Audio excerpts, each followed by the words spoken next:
What's up, guys? Welcome to the Being Beautifully Honest podcast and channel. Thanks for being here, being subbed. If you're not, hit the button. And if you're listening on YouTube, hit the like. It's like walking in the room and hitting that light switch. Let's brighten up the place and get into the real of reality TV. So I just wanted to talk about this briefly. I don't want to spend too much time on it, but when it comes to the conversation about colorism on the Real Housewives of Potomac, and it's always on a reunion. It's never, during filming. And I guess I get it, because there's some people that feel like, well, it shouldn't even be an issue because Candace actually said that she doesn't believe any of the women on the cast are colorists. So some people feel like, well, if she said that, then that should dead the issue. Why are we even talking about it? And I beg to differ. Now, I'm not going to say that Robyn is a colorist, but I actually, in my soul, believe that Gizelle kind of is. And I'm sorry. I'm not sorry.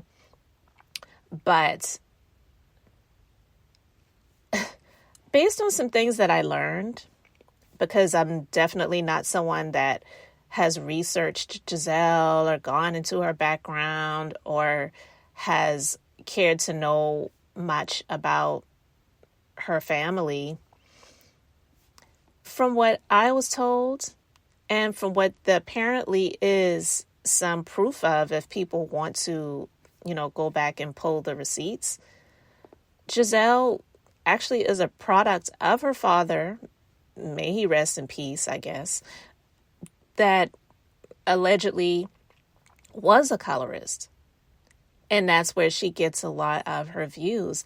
Now, one of my faithful commenters led me down the rabbit hole, if you will, when they left a comment regarding her father, his run for Congress that he lost, against a woman who is very melanated. And he made some comments about this woman. And you can go and Google it. So I'm just going to put that out there. I want to thank my faithful commenter for sharing that information with me, because I was like, oh, wow. Now it's making even more sense. Because when we sit, although, sometimes we always hear comments, or we will hear people make statements like, it's not the message, but it's the messenger. A lot of people don't want to give credence to the conversation because it's coming from Candace. And the fact that Andy, who has been noted, doesn't really care for Candace, I don't think it's really fair. And I see it even more so now when she decided to say, you know what, peace to y'all. Maybe in the future, I don't know, but I'm good on it. I've got my time in. I've put in the work. I've gotten what I wanted to get accomplished, and it's only up for me. And I see that for her, whether people like her or not. I don't believe that Candace has done anything that is just so despicable that warrants a lot of the hate that she receives. But I digress. People have the right to feel however they want to feel, and people formulate their opinions and their decisions on who they like based on those opinions. So with that being said, I will never hate this woman. I will always see that I do believe that she didn't get a lot of fair treatment. One, because of, I'm going to say it, the more melanin that she has, definitely a lot more than Gizelle and Robyn. Yeah, Robyn was fired, but that was because of her own actions, not because of the color of her skin. And for Robyn to sit there and shed tears about the colorism thing and to talk about how uncomfortable it is, of course it's uncomfortable. So I want to get into this so that we can just talk a little bit more about this. Response at the time was, "Are you mad at me?" Correct. And you read it and you did not respond. Correct. In March, I texted you after the stuff happened with Juan and said, "I'm sorry this is happening to you, and I'm sorry it's happening to your family." You didn't respond to That's now 2 messages that you've ignored. So then, yeah, when this stuff comes out about you and the paywall, it's like, oh, she's like on one. And I was pissed. I tweeted what I tweeted. It hurt you. So I will apologize for hurting you. And I believe that apology was genuine. She apologized for hurting her. She didn't apologize for the action because she felt how she felt. People, they do that type of stuff. These people, they film these shows and then they live tweet about stuff that they're watching at the time. And then they want to, they want to retroactively get mad about stuff that somebody said. So she said, I apologize for that hurting you, but I was reaching out to you prior to that. You left me on red. So I didn't really know what to think, but what I said was what I meant. I didn't say it just because you were ignoring me, but the tweets may have possibly been a little bit different or possibly non-existent had we had a conversation. What I wanted to do. Okay, so I did not respond to your message. Okay, yes. Because that colorism conversation is so uncomfortable for me. I understand. It was an extremely uncomfortable thing to be accused of. I've never experienced that in my life. Never. And I did not know how. Yeah, how do you navigate that?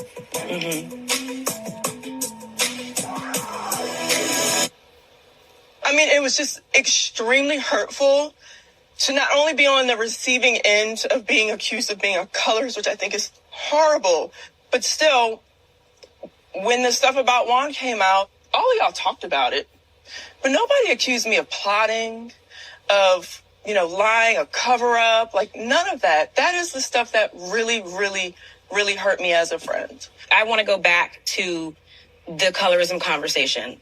I grew up in a household where talking about race and color and the diaspora was like commonplace. So for me, talking about any aspect of race is not uncomfortable for me. I mistakenly thought that you all thought that way as well. I don't know if you all saw the the look of disgust on Ashley's face when Candace just said what she said, but you can take a look at it. I'm going to put the link in the description box so that you can actually watch it, or just watch it if you haven't watched the show and look at Ashley's facial expression when Candace is talking about being in her household and having the discussions about race and color and the diaspora. Because to be honest with you, Ashley is just so foreign to that. And she, even though she never met her father, her dad, she knows that she has benefited from looking the way that she looks because she is biracial. And she never wants to have the conversation about race, even though she grew up poor. She grew up on what they call the wrong side of the tracks, growing up with her mama. But she doesn't want to have conversations like this now because she kind of feels like this is my opinion now, I'm saying, I feel like Ashley feels like I grew up in that black side. I grew up in the struggle and I really did my best to get out of it. And I just want to leave it behind. So I don't want to have conversations about race. You know what I mean? So even though she never met her dad, so she could never have that familial, well, she did meet people on her father's side of the family, apparently, but she never had the opportunity to grow up with him. But she did her best to break free from that, and look at what she got. She married a white man with money, and for her, that's what it's all about. She doesn't want to have discussions about race. And she also, in my opinion, is jealous of Candace. I'm not going to go into all of that right now, but the facial expression that Ashley gave, I clocked it. Was my mistake. I don't have any problems talking about colorism. I'm a member of a black sorority. I went to a black college. Yes, and I can have colorism conversations and color, and when that has nothing to do. And that's exactly right. Candace said, you talk about race and color when it benefits you. Her talking about being a member of a black sorority and going to a HBCU. Who the freak cares? You know what I mean? It doesn't take away from the fact that Gizelle sits in this space of being blonde hair, light skin, green eyes. She knows exactly what she's doing. And she sits there, like Candace says, in that privilege of not deserving to be on that show. You know what I mean? So, yeah, she's ridiculous. Yeah, and insinuating that we're colorists. I did not insinuate that you were colorist. Yes, you did. That is your interpretation. Well, question, did you ever say that they're not? Yes, they did. She said that at the last reunion. The topic that's come up frequently is colorism. Candace, you were the most vocal when you spoke to the producers. You told them that you didn't think your castmates were colorists. However, you still felt that the conversation needed to be had.